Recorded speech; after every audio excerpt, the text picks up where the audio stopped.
Welcome. We are here today with David Voorhees, the Executive Director of Lab. So David, how are you doing today? I'm good, Connor. How are you?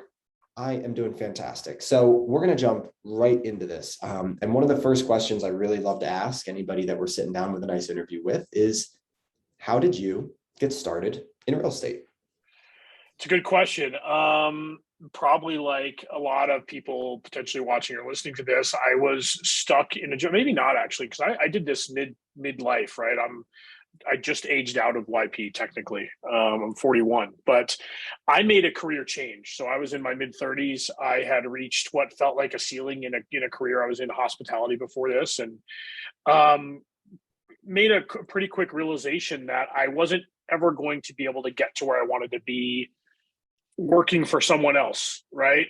So it was kind of that dream of I want to work for myself at the unlimited potential. And so as someone who I never graduated college, I did a lot of it and gave a college a lot of my money and never finished. And I found myself saying, great, if I'm going to make a career change in my mid 30s, where could I go? What are the soft skills that I have and where would they translate to?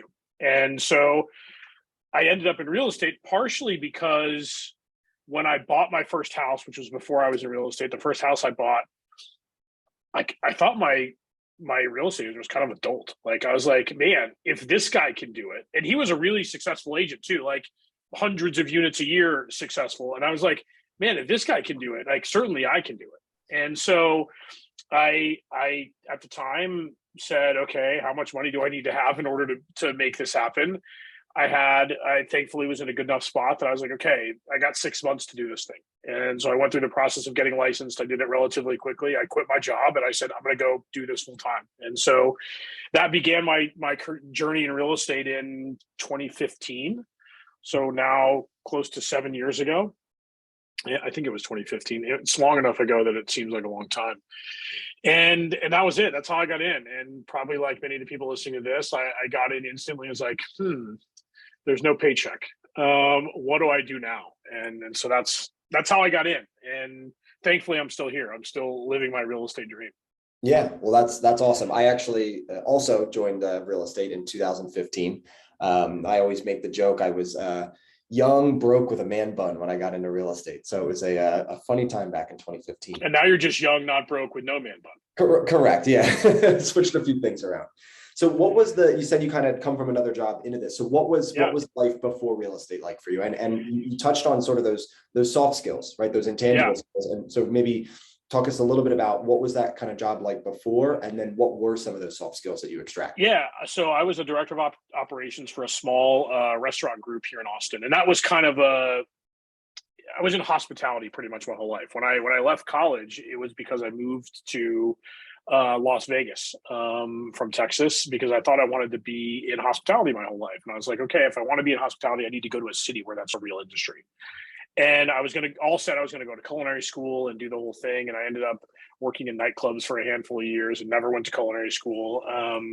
And kind of worked my way up from, just working there to managing. And then I ended up relocating back to Texas at some point and just continued on that journey and kind of started taking on larger and larger roles. And by the time I was done, I was managing the operations for a small restaurant chain here in Austin. And to answer the soft skills question, I think it was a lot of the fast paced, right? It was the fast paced moving a lot, kind of days never being the same.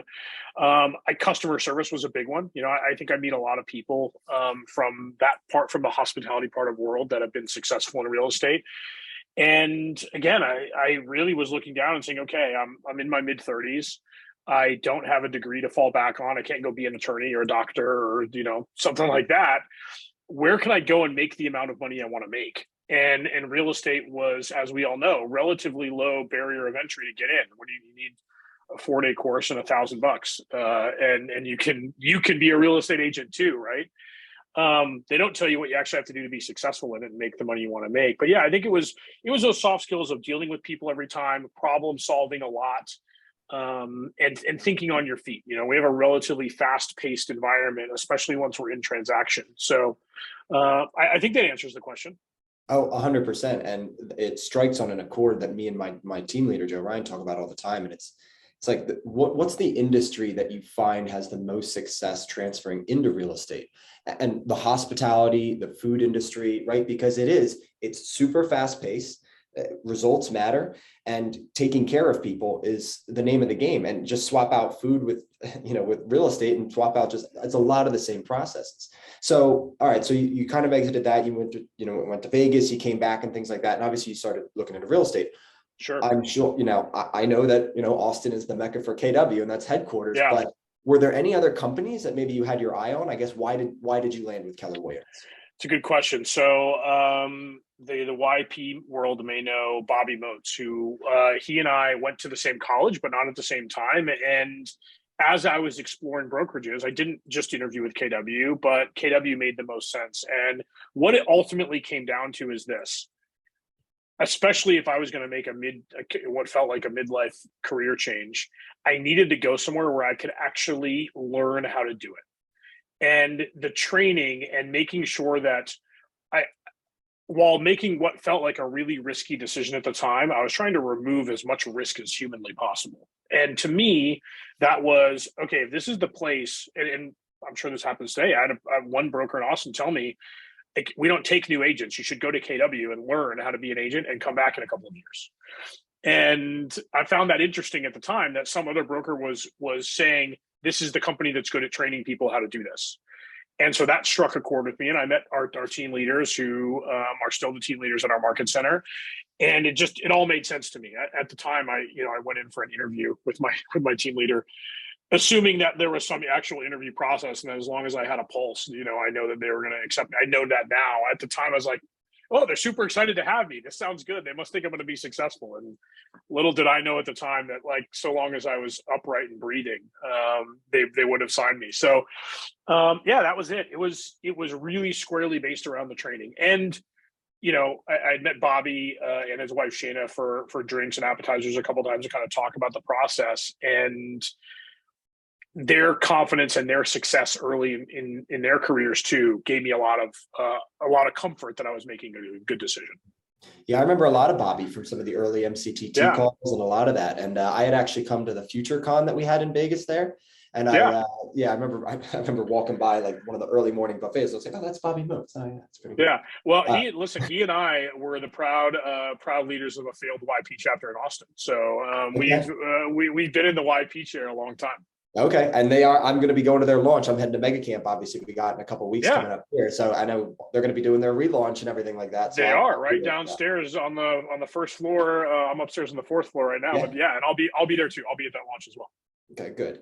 So let's fast forward just a bit, but not too much. So you found Keller Williams. The training was obviously a big part. It's the stuff we tout all the time. And then you get in, and I'm sure it was all roses from the start, right? Probably not. Not. No. Yeah, talk me through that first year. Man, the first year was a grind, man. I'll tell you what. I think the work ethic I had, and I think that hospitality, kind of going back to that being a good entry point into real estate, it's definitely another business where you eat what you kill. I was a bartender for a long time and a server at one point in my life. Like, the harder you work, in some senses, the more money you make, right? And real estate's very much that way. There's some limit, but you eat what you kill. And so I went into it with a very similar mentality, and I tried everything from a lead generation perspective at the beginning to see what I liked. Turns out I didn't love cold calling. That wasn't my thing. I didn't really like talking to FSBOs, which, for those that are listening to this that have just gotten into real estate, that's a for sale by owner. I know you haven't seen one in the last 2 years, but they'll come back. Expired listings weren't my thing, but I loved the open house. So the open house really spoke to me. I think part of it because of my past, right? I could get in a room with people and talk to them and relay some information and knowledge. Not much at the very beginning, so I didn't know anything. And that I kind of stumbled my way into that being certainly the main mode of generating business my first year. I think I held close to 100 open houses my first year. Stumbled my way into kind of figuring out how to be successful hosting them, with the help of a lot of agents in my office, and ended up in year one doing a lot of work, but ultimately making more money than I'd ever made in my life, being second in my office for rookie of the year. I think I closed close to 30 transactions, 20 some, 27, 28, something like that my first year, and thought, wow, this is a pretty good start. I think if you'd have told me I'd have been where I am now in 3 years after year one, I'd have been really happy. Yeah. So a lesson I'm hearing here, and I'm always trying to think about what can we extract from these stories that would help an agent in a similar position. And it sounds like, like you said, don't love making the cold calls, not really wanting to do the whole FSBO expired route, but you took something you were good at, and that was the being in front of people, the actual in-person communication, and you found a lead gen strategy early that was a natural marriage. I can imagine there's probably a lot of people that they're either their coach or their team or whatever is just like, okay, you have to make these XY cold calls. They might have a totally different talent sphere. And so it's like round peg into a square hole. So I think it's interesting that you were able to kind of find that early.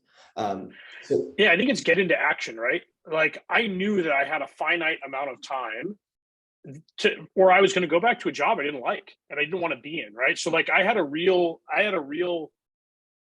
finite timeline, or I was going to be in some pain. So what pain was worse? Doing something that was relatively uncomfortable, and talking about something that I didn't feel like I knew anything about, which I didn't at the time, or going back to the job I didn't like that didn't have a future. And so I think it's one, exactly what you're saying, marry your skills to the things to the lead generation tactic or strategy that works for you, but also get into action fast, because it's not like I held an open house and then closed the deal the next day. That's not how it works. And like you said, that quantity, obviously quality is important, but there is a quantity aspect to this game. It's called a sales funnel for a reason, not a sales pitch, 100%. right? I mean, you have to put more in at the top to get some out of the bottom. So let's take a little bit, and it doesn't have to be necessarily the first year, maybe your first couple years. I'm going to go kind of the polls here, right? A bookend. Mm-hmm. What was something early that was maybe an unexpected success for you? And then contrast that with maybe what was something that was just a flop. Maybe if I don't ever like use the word failure, because there's only what was it good and what was it bad? Right? I've had plenty of failures, though it's going to be harder to think about the unexpected victory. I mean, to me, I think it was the first time I got a 5-figure paycheck like that. Like, I don't know that I ever really thought about that. And then you show up, and at the time, houses weren't nearly as expensive as they are now. And so, a lot of the houses we were dealing with were in the like mid 2s to mid 3s. And so I think I closed a house that was like in the $400,000 range, which in Austin you can't even find one today. But at the time, it was $12,000, $15,000 paycheck, and I was like, man, this is unbelievable.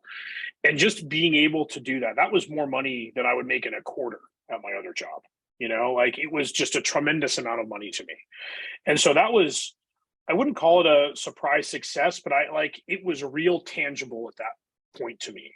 Like I was making real money. I think, there's a ton of, if I look back at unexpected or moments where you fail forward, I think it was understanding how to run a business, right? Like I had a very successful practice my first year.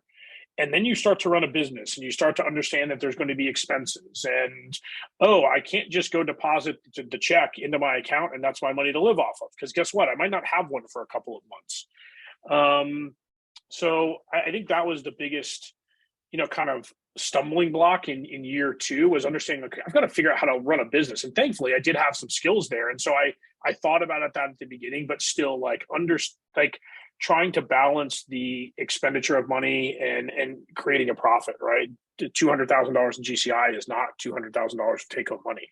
And I think early in your real estate career, it can feel that way, because if you're doing something that doesn't have a lot of expense tied to it for lead generation, you're not seeing expenses. And so that money does feel like but then there's taxes, and there's your office bill that comes due, and then there's your MLS dues. And then I need more open house signs, and I need to hire a sign runner. Like all these things just start to come up. And so transitioning from practice to business, I think, was a big one for me. That's reminding me of something E to P. Yeah, a little bit. E to P. So let's come into your business now a little bit, right? And you said, running an agent business. So what are some of the big rocks of your business, right? What are some of maybe 2 or 3 things, or 1 or 2 things that you really bank on and say, for me, the way that I get identified in my business, these are the core tenets that I want to either be remembered by or that I really stand behind? Well, let me start with what I thought it was at the beginning and what I think it is now, right? At the beginning, and I still haven't mastered this, I'm still bad at this today, but I'm getting better. I thought that my availability to my client was my value. And at the beginning, in a lot of ways, it was, right? I didn't have knowledge, I didn't have a bunch of sales under my belt. And so I differentiated myself at the beginning by being available, to a fault, definitely to a fault, right? Like absolutely all the time answering the phone, text, call, whenever, 7 days a week. I did it at any time. And I think part of it was because I didn't want any of those deals to get away. And I felt like that was my value, right? And the more and more I gained knowledge and skill, I started to understand that that's not the value I bring to the transaction. Like opening the door isn't how I make my money. I make my money by being a great fiduciary to my client, which is by providing them with the best information they can have in order to make the best financial decision for them. And you do that by asking a lot of questions and really getting to know your clients. And so I'm not sure that that totally answers the question, but I think what I thought my value was early in my career and what I think my value actually is and what all of our value actually is changed. And so I think that's a big tenet. I think a big tenet is also talking to my clients about building wealth in real estate and just understanding that this is an investment vehicle. And yes, you're going to live in this house for some period of time, a year, 10 years, 20 years, forever, but probably not forever. I use a script a lot all the time with people. And I always say, Connor, as we're looking at buying your first house, I'd like you to think about this certainly as a place that you're going to live, but as your first investment as well. And while we make a lot of our money helping people sell houses, I hope that I never have to sell one of your homes. I hope that we can make this the first house you buy and you never sell it. And it just becomes the first investment vehicle of your future. Because I didn't grow up in a household where my parents thought about building wealth that way. And so, I don't know, I think being a really good fiduciary and making sure that your clients understand that you always have their best interest at the forefront of your mind and being really genuine in that with them and being really honest. And I think, unfortunately, not everyone in our business is like that. No, you're 100% right. And I think this speaks to a lot of the newer agents because that availability marker, that's one of the things we almost coach agents, right? And we say, hey, one of the scripts you can use is say, hey, I don't have 50 listings, right? My availability to you will be at the forefront, right? And I guess that works for a bit, but you're right. Then you have to start having another sort of angle. And I like the wealth conversation with your clients and things like that. How would you, and this is just a little bit of a tangent, how would you, let's take this quick scenario, right? I'm a newer agent. I don't even own my own home, right? And I'm talking and having that conversation with someone and I want to say that too. What would you say to that agent that may feel slightly even like duplicitous, that they don't own an investment property, they don't have any, yet they're going to start advocating and coaching somebody else to do that? How would you maybe around that limiting belief on that agent? They couldn't. I've never had a client ask me if I own my home ever. And so I think that's one is right. Like it's easy to throw up hurdles in front of yourself that you're never going to run into. But I had a lot of those limiting beliefs at the beginning. I think the other one is just because you haven't had the opportunity to practice what you're preaching doesn't mean you don't know the formula, right? Like our business is built on systems and models, and you can very easily know the system and model without following it. Like newsflash, I know the system and model for losing weight. It's burn more calories than you take in. That doesn't mean that I practice it very visibly, right? And so like I can know something without being a practicer of it. And that doesn't mean that these people don't want to have an investment property someday, but I think it's also really easily, if you're a new agent in that space, speak from a place that you like, this is the path I've carved out for myself, Mr. Buyer, Mr. Seller, right? Mr. Buyer. I'm also working on buying my first home, and I've helped a lot of people buy houses. Me and my team have helped a lot of people buy houses. By the way, your team's not just you, it's anyone in your market center that's helping you. And this is how I think about creating wealth through real estate in my life. Like that's going to speak to someone, and they're never, I can't imagine a scenario where like, well, how many investment properties do you own? And even if they did, and the answer is, I'm working on buying my first. Right. You can be very learned about a topic and never have done it yourself. That doesn't mean what you say is wrong. It doesn't 100%. Mean that you're not qualified to speak on that. You're still allowed to, and you should. let's do a slightly different angle here, Sure. because no one succeeds alone, right? The idea of a self-made man is kind of a misnomer, right? So who's been there with you since the beginning? Who's been one of your main support arms for you? Well, I mean, I'll go to my parents to start, right? Like, I learned a lot of I have a lot of my skills and traits have come from them, good and bad, both, right? But I think that's one. I also think that this company in general, you're always going to meet people that are going to stand by you all the time. I'm lucky to say, and this has been more recent than at the beginning, is Jason Abrams of all the people. He was my boss at KWRI for a long period of time. I consider him a very good friend, but he talked to me early about influence and the influence you can have on someone, and how you gain influence with people. And so, man, there's too many people to list. I think that's one of the things that is so special about this company that you don't realize until you're in it, is that everyone really does want everyone to succeed. And at the first, it was my coach, right? My PC coach in my market center.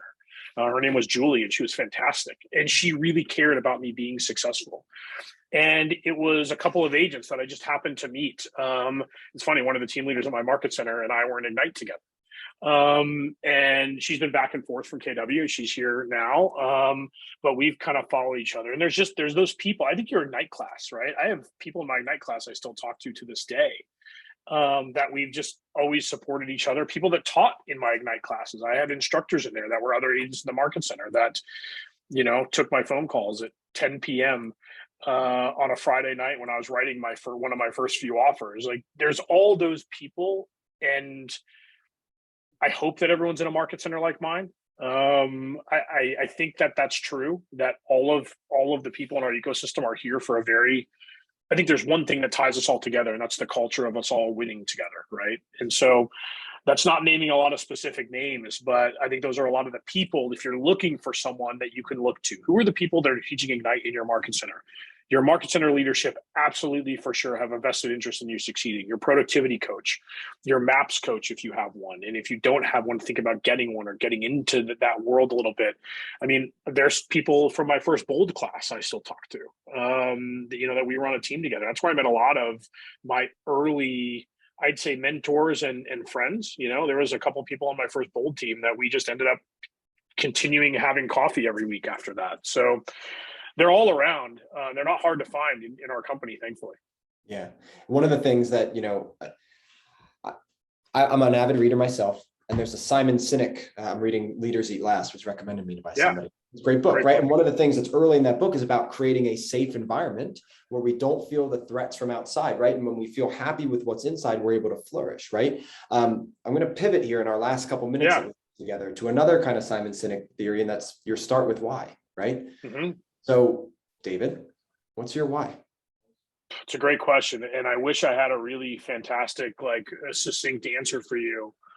At the end of the day, I really like to win, and winning means a lot of things, and I think that changes over the course of time. That doesn't mean that I'm always number one, right? It means that I think winning for me, I want to continue to create opportunity. First, it was creating opportunity for myself. And then it started to be creating opportunity for people around me. And I think that's the thing that really drives me, is I love seeing people succeed. So when I say winning, it's not just me winning. I love seeing everyone around me win. And you get to a point, very thankfully, I've gotten to a point in my career where I'm doing better than I ever thought I would do in my life. And now it's about how can I empower my friends to win at a level that I'm winning at, as far as I'm concerned, right? How can I help my wife's sister buy her first house?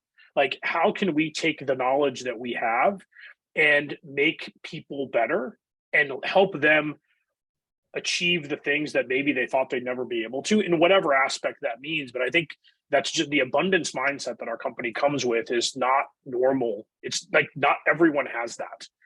And so I think, helping people win and succeed at a level that they've probably aren't even aware that they can is definitely the thing that gets me up in the morning. When you enter into any type of a sales commission job, coming from anything else, you probably have a scarcity mindset. So the first time, at least when I read the MREA and I realized that the last step was not to hoard it all away like McScrooge, and it was to give, right? Yeah. You realize that the values intrinsic with Keller Williams at that pinnacle of success is to share. They've literally created the entity in the organization that's a living, breathing thing, backed up by good research, and that is to give at that pinnacle of success. So yeah, there's no better feeling than when you're at inspirational morning at family reunion, being able to just write the check for 1,000 or 5,000 or 10,000 or whatever the number is you feel like, or I mean, there's a story every week, it seems like, right? There, like on Founders Day, being able to just make a donation to KW Cares because you can, and have that abundance mindset and know that that's going to come back to you tenfold, or being able to write a check to help someone pay off their student loans in your family that needs it. Like, there's just all of these moments in life to be able to share and live abundantly and think that way and help other people think that way too.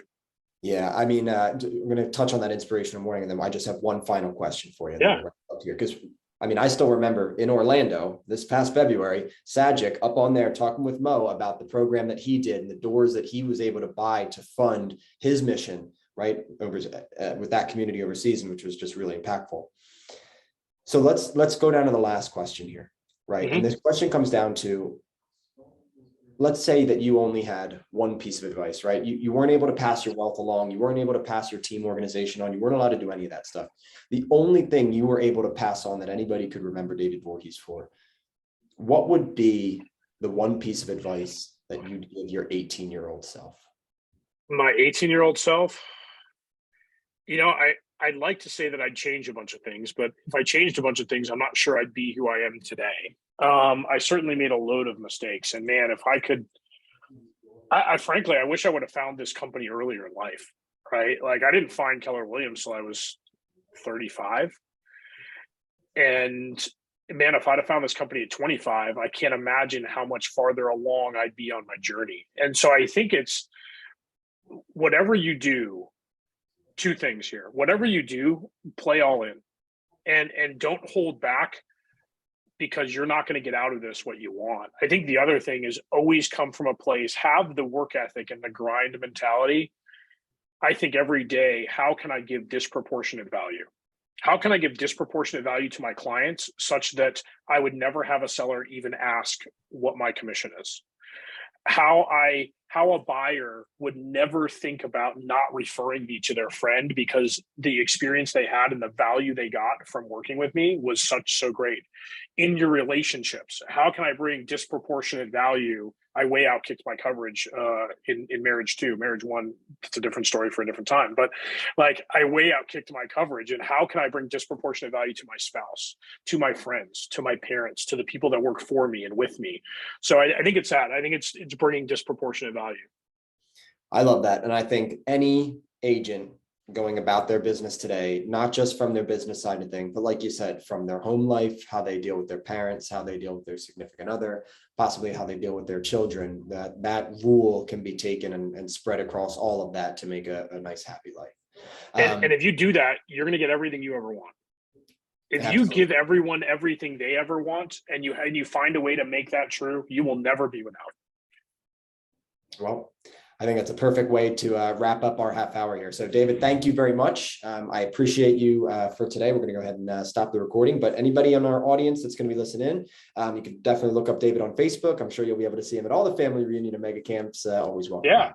We'd love to have you at the Austin launch event. If you're a YPer and you're coming to mega camp, stick around. We're going to have some the nice thing about being in Austin, the launch event's happening at KWRI, and we're going to have some special surprises from some of the biggest names here in the building. So we'd love to see you guys at Mega Camp. Stop by, say hi, and you're on a good train, and you're part of a really good team. Awesome. Well, David, thanks so much, and thanks everybody.